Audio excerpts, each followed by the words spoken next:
Good morning, yogis. We have a deep release lesson for the hips and legs using the wall, which is a great way to practice if you don't have yoga blocks and a strap at home. So for this class, I had guessed that most of you don't have blocks and a strap at home. So we'll just use the wall and regular things that you would have at home, like blankets and pillow. And those will be all that you need for the class. I'll give options for those of you who have a hernia or lower back pain. So sometimes when you're working with the hips, you have to really watch out for lower back. That's a really good reason to use the wall as well, because then we can't collapse the lower back. In many forward folds, it's very easy to lose engagement with the lower back. So today we're using the wall, and that you'll feel, even if you don't have a special consideration for the lower back, it will keep you much truer in the pose. So we'll start today with some pranayama on the back. So again, two options. I'll start usually with the gentler option first. So first would just be legs up the wall. You would bring the hips to the wall, slide the legs up, and then catch the elbows. So this will be more supportive for the lower back. And if you don't have a special consideration, you can start already with a bit of hip stretch. So here I have one foot in front of the other. I'm just crossing at the shin bones very comfortably and grabbing the elbows above the head. Wherever you are, we're holding the elbows, which is a nice way to bring the breath high in the body. When we have the arms above the head, we breathe more into the side ribs. This in itself is very balancing actually to the energy. It will energize you and keep you awake, but in a very grounded, calm way. So it's a really nice way to start the morning, especially if you have been having some stressful days. Close the eyes or look at the ceiling.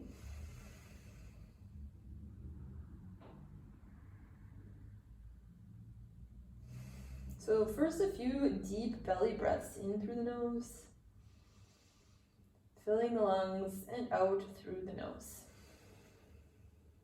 Breathing out and out and out. Deep inhale. And exhale. Inhale. And exhale. One more time like this. Inhale through the nose. Exhale. And then adding retention. Inhale. 2, 3, 4. Hold. 2, 3, 4. Exhale. 2, 3, 4. Hold. 2, 3, 4. Inhale. 2, 3, 4. Hold. 2, 3, 4. Exhale. 2, 3, 4. Hold. 2, 3, 4.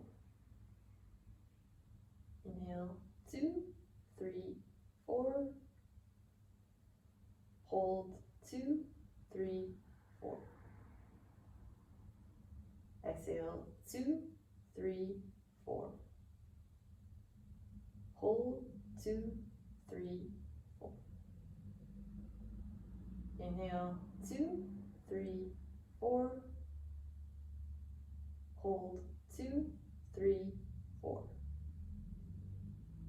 Exhale. 2, 3, 4.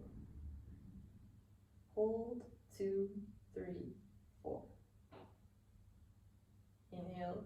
2, 3, 4. Hold. 2, 3, 4.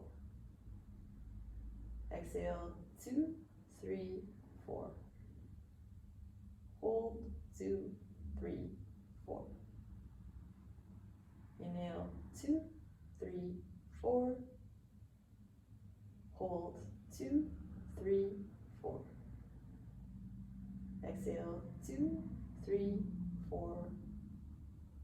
Hold. 2, 3, 4. And then return to your natural breath. Feeling the inhale a little bit stronger. Exhale a little bit slower.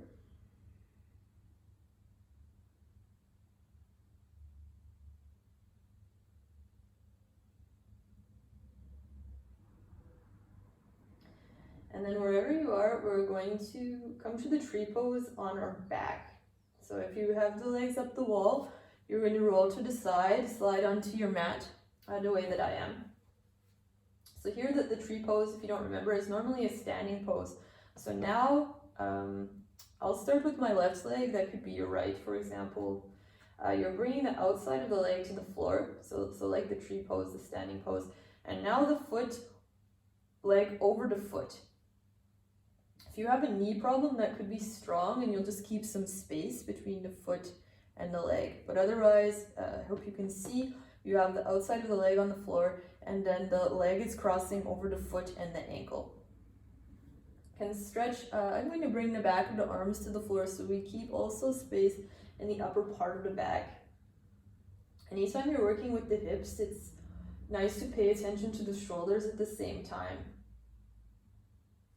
These are, I often refer in the class, especially when you're on your back, as your 4 points, the 2 hips and the 2 shoulders. And that's really because the hips and the shoulders are always working together. You have the hips as sort of the 2 points, the base of the structure, and the shoulders are always imitating on top what's going on in the hips. So anytime you're working with the hips, it's important to notice all the subtle shifts in the shoulders as well, because these are 2 structures that always work together. If you're very flexible, you might not feel a particular stretch. I already feel a stretch in the inner thigh, maybe inner ankle as well. So we're staying here about 1 minute, and you're continuing with that really deep belly breath. The back of the hands and the elbows could even press into the floor a bit, and you feel that there's space in the lower back, in the upper back. Speaking of lower back, so if this is too much for your lower back, you could actually bring your foot to your foot, and that will give the lower back a little bit more space. I think you can see here that the lower back won't pull or anything. So a few more deep breaths.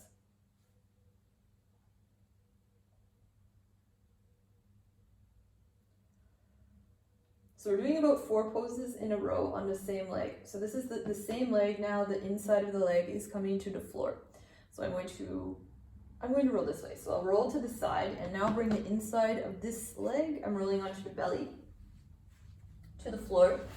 And my leg is going to stay on top. So now I'm bringing the inside of the leg to the floor, and I'm bringing my knee over the foot. So this is normally going to open up the ankle as well. And now my arms are in a Sphinx pose. Elbows are under the shoulders, fingertips are on the floor, and I'm pressing the elbows to support the back and pulling the chest forward. If you feel any pulling in the lower back, this is a back bend already, so if this is too strong for the lower back, you can always keep your hands on the floor. That will take the back bend out of the pose, it will make it more accessible. And if you have knee pain, you might not want to stack the foot and the knee. So wherever you are, we're holding about 1-2 minutes. If the elbows are on the floor, it's very important not to sink in the shoulders, but to keep the arms moving, especially with the inhale. You're finding more power in the inhale, you're pressing the elbows into the floor, pulling with the fingertips. And even though we're staying still, you find the dynamic of the pose with the breath.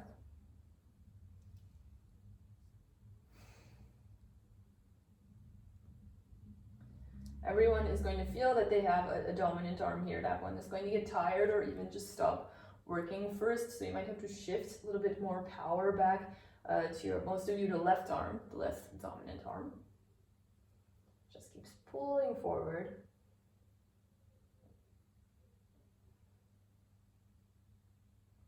Five more deep breaths.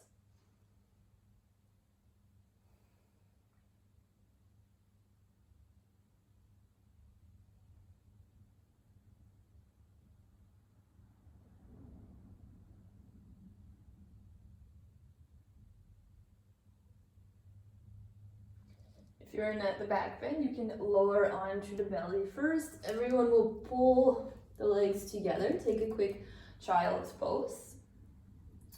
I'm going to pick the variation with the knees together, sitting on the heels and just resting the arms beside the heels, head on the floor. If your head does not come to the floor, it's really nice to bring something under your head. So it could be a yoga block if you have it. So a yoga block would be more ideal.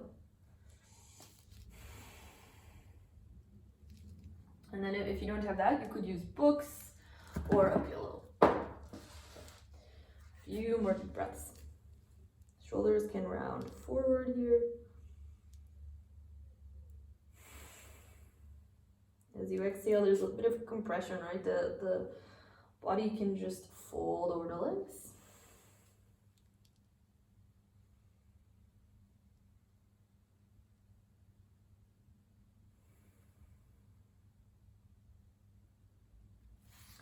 And then coming up to seated, so now we're bringing the back to the wall. And this is the same leg. So I had the leg open on the back, open on the belly, and now I'm bringing my back to the wall, getting the tailbone pretty close, then you feel that the lower back is the most supported. So we start with the legs in the same position, which is now one leg out, and the foot crossed on top. So actually now my foot even goes over the knee a little bit to keep the foot flexed. Back of the head should be on the wall as well. Every time we're keeping the back straight, it's really easy to lose the neck and the shoulders a bit, so try to keep the back of the head against the wall.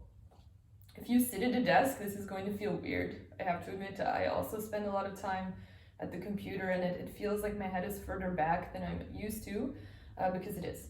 So now we're bringing the leg up, and I have to use my hand here. So I'm about here. I can't quite get the foot to the floor. If you're very flexible, you might be able to bring the knee closer. So it's a nice option for the lower back, because now I'm really close against the wall. Again, those 4 points of the back, the 2 hips and the 2 shoulders can all connect, so the spine is supported here. If this were really not working for you, those of you with a hernia in particular, you can do this on the back. So if this is working, just stay here. For those of you who have a hernia or so, you'll just do this on the back. So now I have the ankle crossed over the knee. You could rest here. And most of you know the pose, the reclining a pigeon. Again, if you have a lower back issue, this will also be too strong. You want to keep the foot on the floor. So we're going to stay a little bit longer, opening up the hip, which is always a bit tight in the morning. And actually the best time to stretch it, because you kind of go right into that feeling.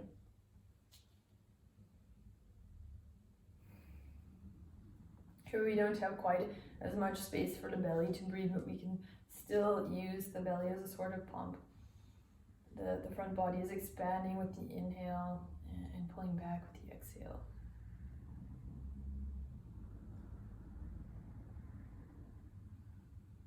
We'll hold for 1 more minute.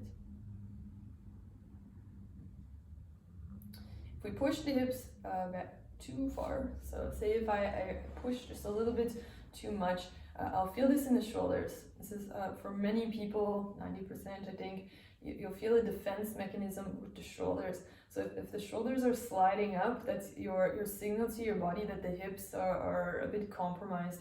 Actually, and you have to get out of the pose a bit so that the shoulders should be able to stay down. It's your body's way of signaling safe or not.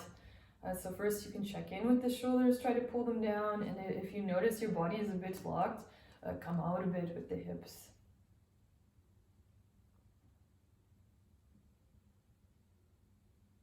So a few more deep breaths.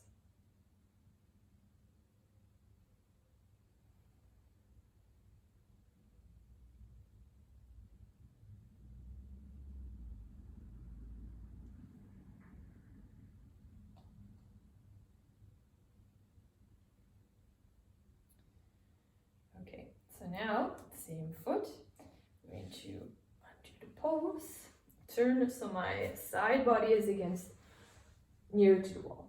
But I'm coming away. So we're gonna open the hip.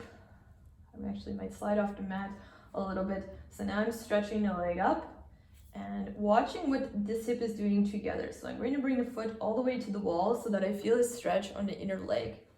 Actually gonna back out a bit. And you want to pay attention what this hip is doing. You shouldn't be twisting or something like this. The 4 points of the back that we keep returning to because they're our foundation. So the hips and the shoulders. If you have special consideration for the lower back, definitely keep the foot on the floor. If you don't, you can stretch out the leg. And some of you might also be able to stretch the foot a bit higher, but you want to pay attention then that the hip is not twisting. So if I kind of end up like this with my hip twisting a bit, not a deal, right? We want to keep that clean line of motion actually, that the hips are straight here and they're equally straight when we bring the foot to the wall. I'm going to keep the hands on the belly. That helps me connect to the deep belly breathing, but you could also stretch out the arms in this pose.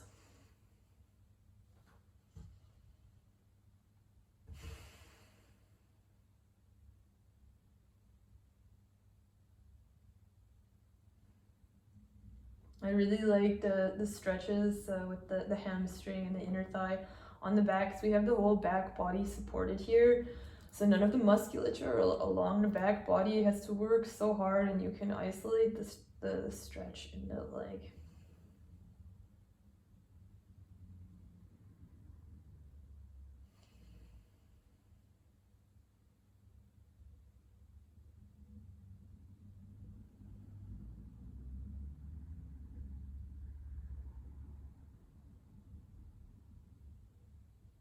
Let's see here for 1 more minute.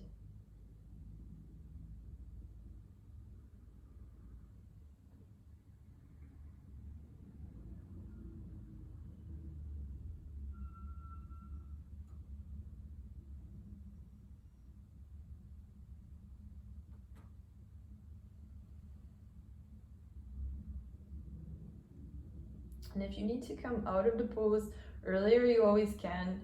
I don't like to teach in a typical yin way where you stay in the pose even after you have this a strong mental urge to get out. That's a very valid feeling. So if you're in the pose and you really feel it's too much and you need to get out of it, you just get out of it and wait for us to catch up to you.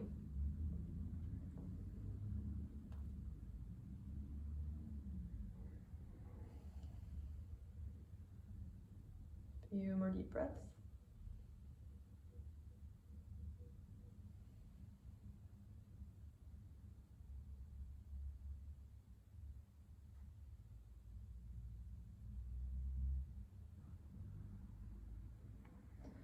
And then bring the foot away from the wall. You can use your hand. Bring the foot all the way up, knee to the chest, and just shake out the legs. Usually I already feel a difference side to side because we just did 4 poses in a row on the same hip. So then I'm gonna have to slide back to the mat. We'll do the same on the other side, starting on the back. So remember, we're finding the tree pose on the back. So we have the outside of the leg on the floor. And then there were some options, right? You could keep the foot on the floor if that were better for your lower back. Or you can stretch out the leg and cross the leg over the foot. So you feel that we're starting to stretch also the inside line of the ankle. So you know your options. But even then, the body is not always the same side to side, so it can be that one option works on one side that doesn't on the other, and you never want to force it. The body is asymmetrical, and you should respect those little asymmetries in the body and just work day to day with what those are.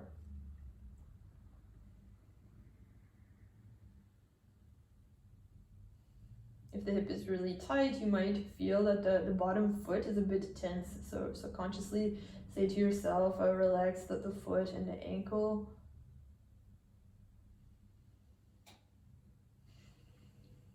coming back to the breath is a form of meditation in itself. I think these kind of classes, they're like a physical meditation.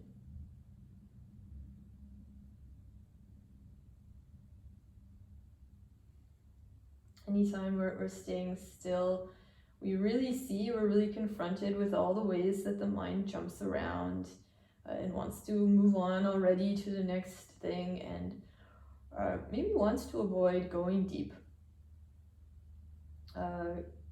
Staying too long with a thought or a feeling, that can be very confronting.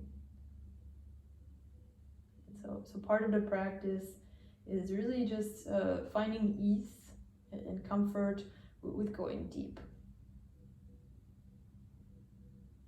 with yourself.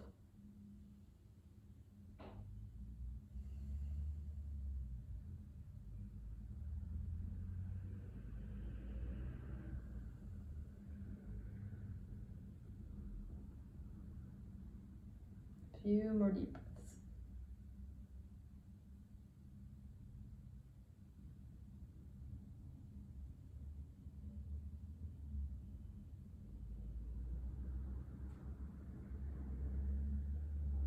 And then coming onto the belly, so we're taking the same leg. I'm going to roll toward the wall, just for the sake of convenience. So rolling over, and now bringing the inside the same leg to the floor.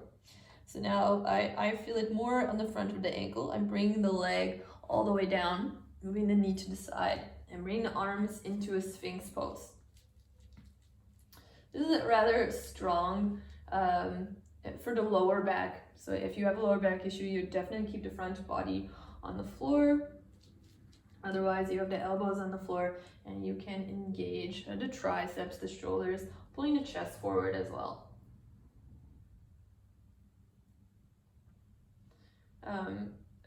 So again, the arms are asymmetrical, the hips are asymmetrical, and you'll really feel it here that that's something a little bit off balance. So you have to find a way of being comfortable when it's not perfectly in balance, which is actually just a mental switch that you decide for yourself. It doesn't bother you. It's not perfectly in balance side to side. Now you're keeping your face relaxed. You can look in front of your fingertips or just relax the eyes, close the eyes.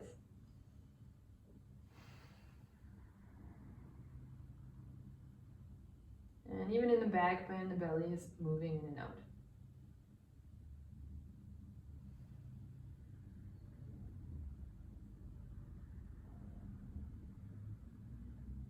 I'll take about 10 more deep breaths. And you always want to check in with the shoulders. Usually as the arms get tired, we start to sink, collapse in the chest and the back. So really use the inhale, especially find more energy, more lift. With every inhale, you re-engage the fingertips and the elbows.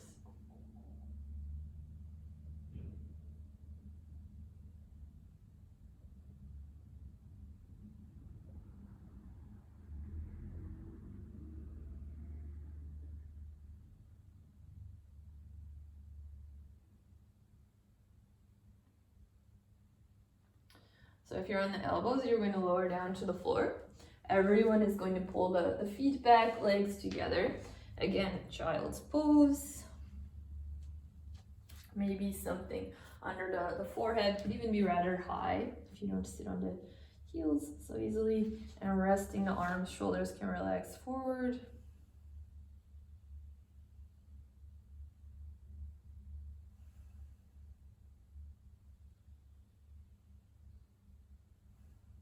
It's nice to have the center of the eyebrows resting on a block or the floor. It's calming for the face. There's a little acupressure point. It will relax the forehead and also the eyes.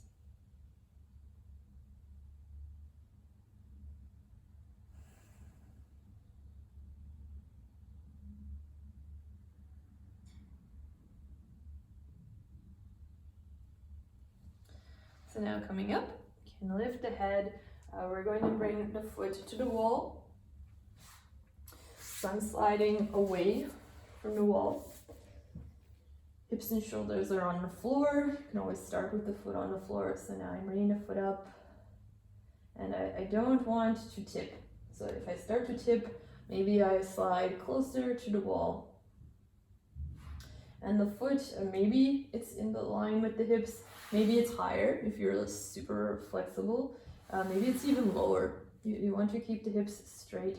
So the shoulder, maybe it's hard to see, it's on this side, but the hips should not be twisting up here, right? Everything is straight.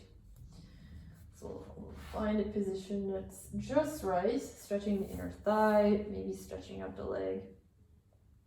Again, you do what you like with the arms.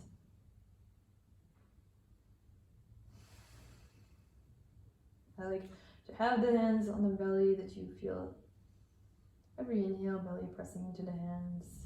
Every exhale, hands fall.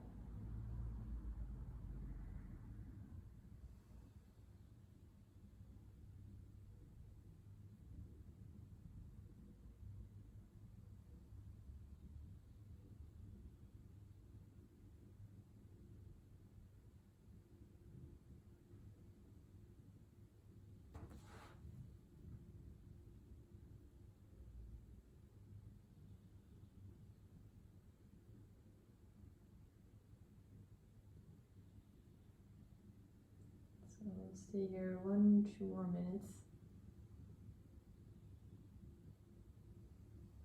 Whenever your mind wanders, if it starts to think about what's coming up, that's usually the temptation with the world we live in, that we think, what's ahead, what's next. Really just to give yourself time to stay in the moment. Stay with the body, the breath.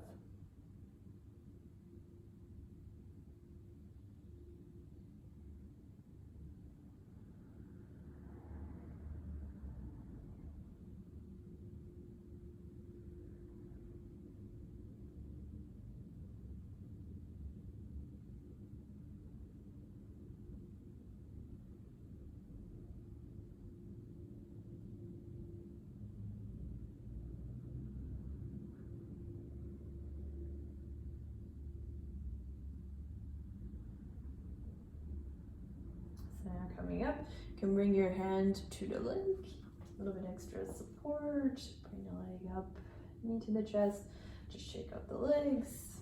Already normally feel a little bit more space in the whole hip and the legs. So we'll get even deeper. Warmed up now, we're going to roll over to the side.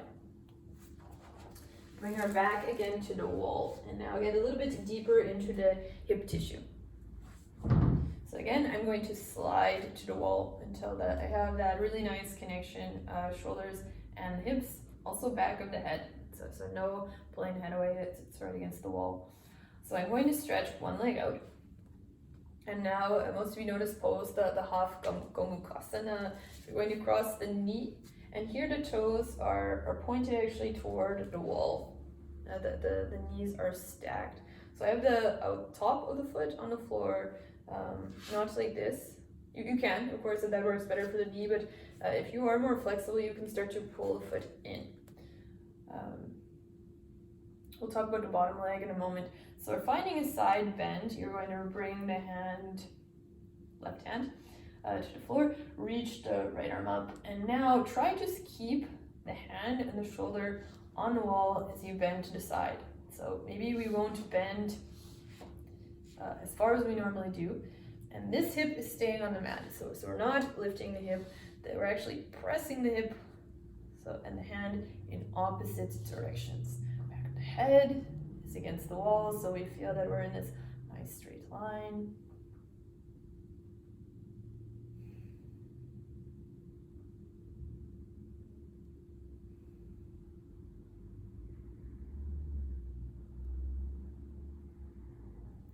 And then we're going to inhale, come up. Two options. So one, you can keep your legs here. If you can, bring the bottom foot around. Floor does not slide. Then you can bring both feet in, but you want to feel that both hips are really connecting to the mat. This is a very, we're going for a feeling of grounding, that the hips can pull down. If the hips are tight, you feel like you're lifting up. That's sort of the sensation in the body, so that's too much. you'll bring the bottom leg forward. We want to have that sense that the hips are really rooting down into the mat. That will also give the shoulders, so of course, again, they're working together, the shoulders the opportunity to slide down as well. If you have a shoulder issue, you can just rest the hands on the knees, and everyone else, we're bringing the right arm under the left. Only have two options there, so right arm under the left, and then the hands together. So again, check in with the back of the head. If it came again away from the wall, you're going to bring the head back, elbows up.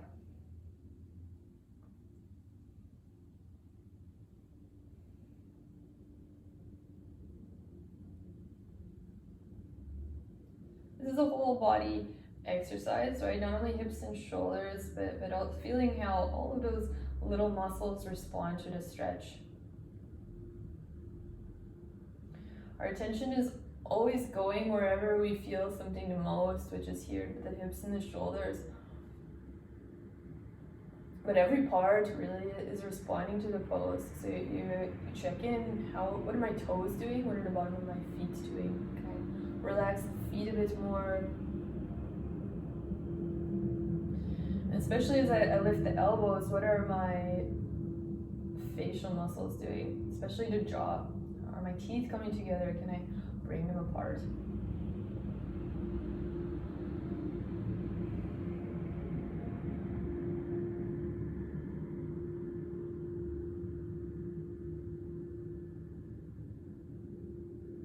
I'll stay here for one more minute. If your arms have already gotten tired, you could lower them and focus again just on or you can keep them lifted, but just on the hips.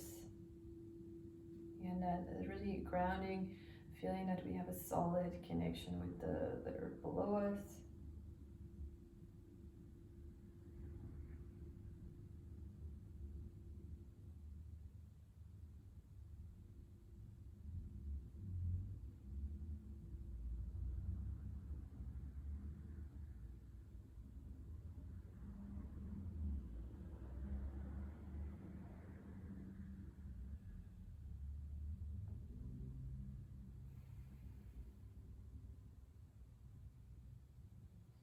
And then we'll switch sides. So you might need to unwind your lower leg first. You do top leg. You can just bring your feet in front of you. Walk the feet out to the side. Or just move the hips.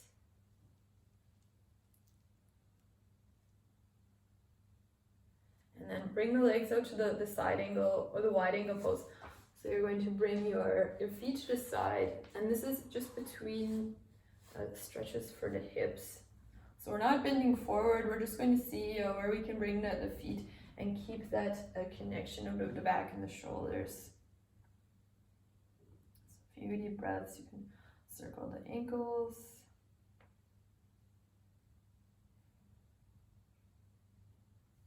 And then slide the legs back together. So now right leg forward, left leg on top. So maybe working the foot back. If you have a knee problem, you're probably going to do something like this. Everyone else can just work the legs together. So again, first bending to the side. Now you have the right hand on the floor, the left arm is coming all the way up, and you keep the hand and the shoulder connected, and the head of course, connected with the wall. So often when we're doing this in the middle of the room, we end up bending a lot to the side, which is not good for the lower back. We're losing the core muscles. So here, we're bringing the arm all the way up and keeping that nice, pure side bend. So some of you can bend deeply as long as the opposite hip is staying on the floor, that we feel actually these are dynamic stretches of one, the hand pulls away from the hip. Even the bottom shoulder, we can just check in.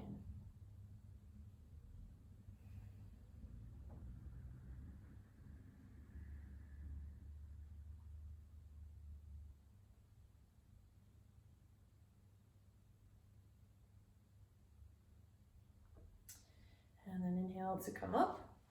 So again, a few options. You can keep the legs here, or you can bring the bottom foot in as well. So the full stretch for the hip. If you have a shoulder issue, you're just going to keep back of the head against the wall, hands resting on the knees, or you maybe close the eyes or look in front of you. Everyone else, left arm under the right, lifting the elbows. So here you can feel, right, we have some range. We want to lift the elbows enough that we feel a stretch between the shoulder blades, not enough that we start pulling the head away from the wall, and not enough that the shoulders come up to the ears. We should still feel a little bit of space. So even with the elbows lifting, the shoulders can stay in place. And of course, your jaw muscle is also an indicator, right? If we're pushing the shoulders too much, the next link, so that will be the jaw muscle, will take a little bit of the stress. So we should be able to keep the rest of the body soft if it's the right stretch. And since the arms are lifted, we're bringing the breath into the side ribs. So diaphragmatic breath.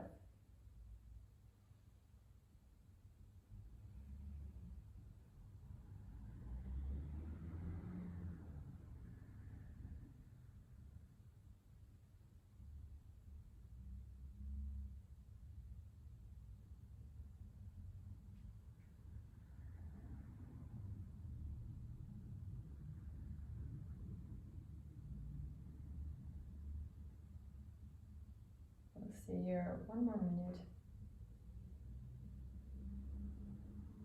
Maybe a little bit longer than a minute actually. If your arms are already getting tired, they can, right? You can just rest the hands on the knees and focus on the hips. That was our primary focus today.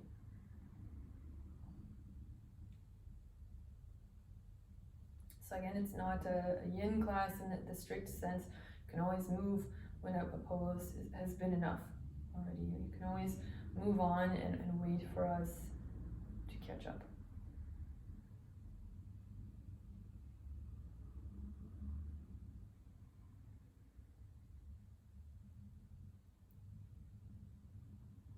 Especially when you're working with the hips, there's always this sort of line. You can stay long enough in the pose that you feel you're creating more space, and you can stay long enough that you feel that you make it loose. And usually the latter is not as therapeutic. Actually, if you're a runner, you need stability through the hips to give you power. And if you're a woman, especially if you had a child, we also would like to find more stability in hips. So we're finding this edge where we feel a stretch and more space without breaking down the structure that it is and needs to be.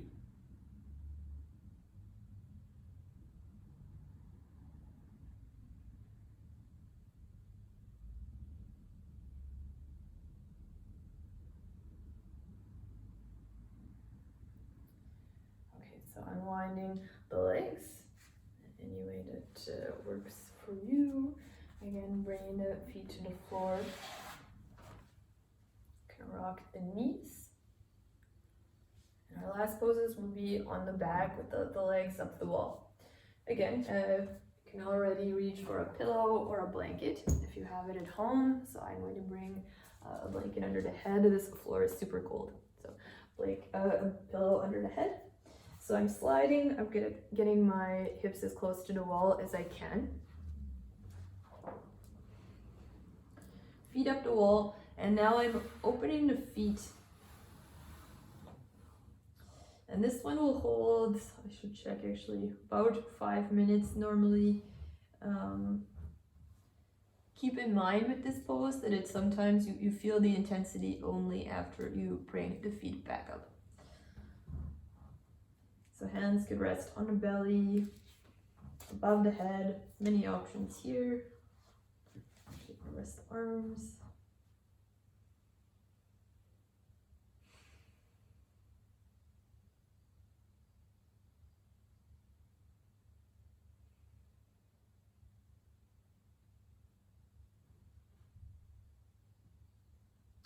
If you feel any pulling in the inner knee, that is your sign that the feet are too low. So bring the the legs back up. You want to feel the stretch in the groin. If you stretch so much that you destabilize the knee, also you lose the therapeutic value. So you should have the legs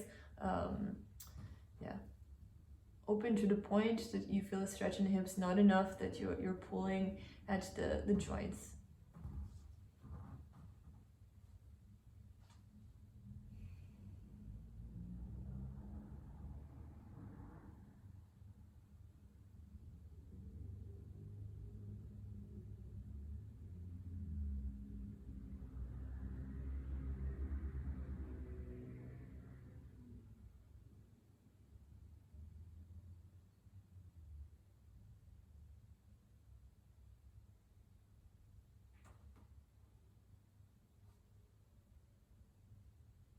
Stay here 2 or 3 more minutes.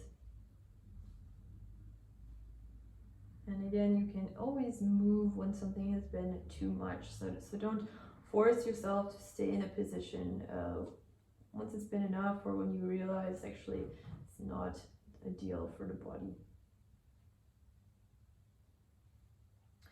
Some of you who are more flexible, watch the rotation of the feet. If it's pulling on the knees, your toes are probably pointing too much toward the floor. So you can feel a little bit that you're pulling the toes toward the ceiling. It might actually take more effort. It's not a bad thing.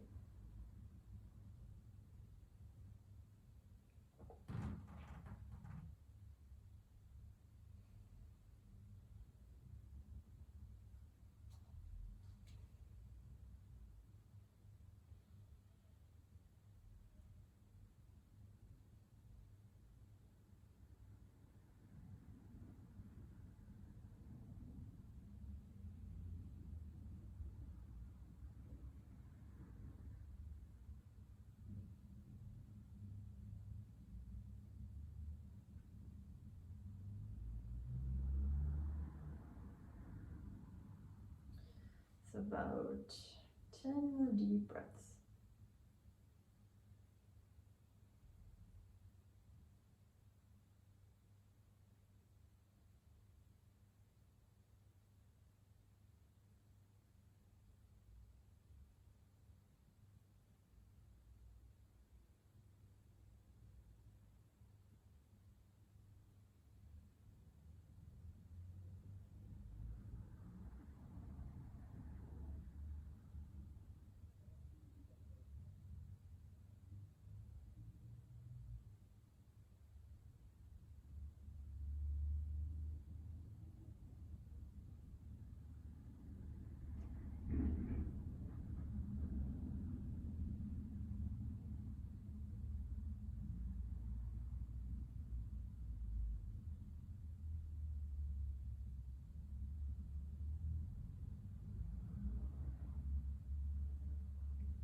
And then bring the hands to the legs. You can bring the feet all the way up. Can be a bit tender in the inner hip. I just keep the feet together for a moment.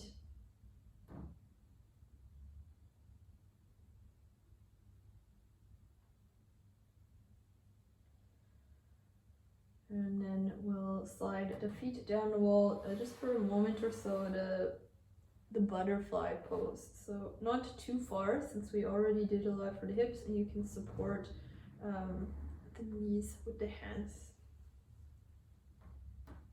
So the elbows stay on the floor, it's a little structure, and you're holding the knees.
knees together. We're going to make our way now onto the back for our final poses. So again, you can take the normal household props you have, so a blanket and a pillow. You can also bring a pillow under the knees. Of course, most of you don't have a bolster at home, so you can bring like something under the knees. So make yourself comfortable and warm. You can also bring something over the body. So just wheel yourself around. You want to feel that the back body is really supported and warm. Shoulders can roll back, hands can rest. It's nice to take a few really deep breaths to settle the body. That you inhale through the chest. Exhale, relax the upper back and shoulders. Again, deep inhale. Exhale, relax the whole arm. Maybe you even adjust the arms, sliding the shoulders a bit down. You can relax the hands a bit more. Deep inhale in the belly. Exhale, relax the lower back and hips. Deep breath in. Exhale, relax the whole legs. Knees, feet, and ankles.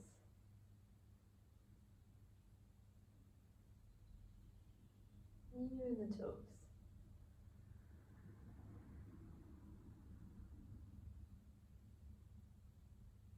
So you feel that the heels connect with the floor. Back of the hips connect with the floor. Both arms, both hands, both shoulders.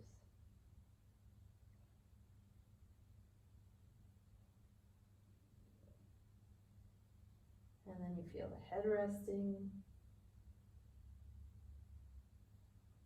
the head and the shoulders supported, the neck completely relaxes.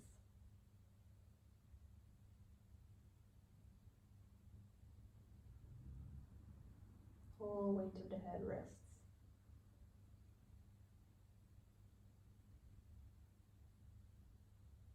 And then you relax the eyes, the center of the forehead.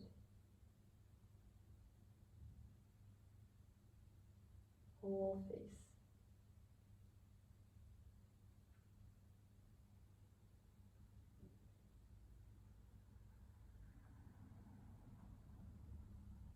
Even the mouth, separating the teeth.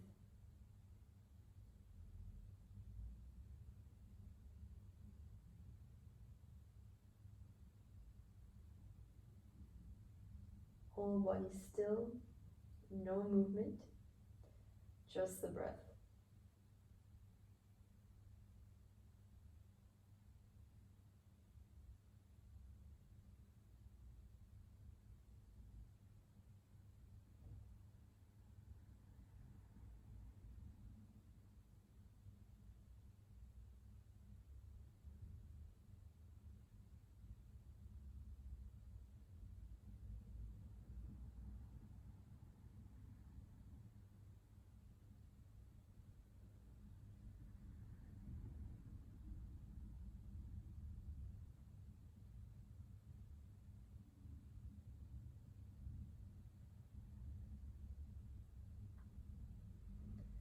Feel free to stay here a little bit longer.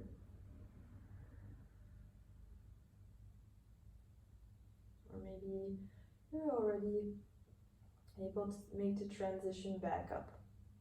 So you can again ground the back body with a few really deep breaths.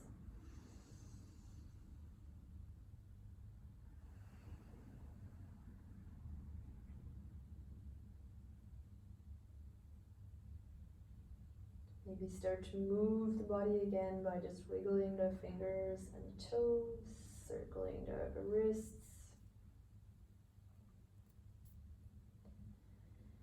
And then give yourself a stretch, arms above the head, feet together. Pull the knees up one at a time. Roll over to the side. That is very important after a relaxing practice. So you transition physically and mentally gently back up. So you'll bring your hands to the floor, feet in front of you. And take a moment before you go, whether you're someone who chants or not. Take a moment just to be still and feel the stability through the lower body, stability through the mind. So thank you for your practice. Namaste.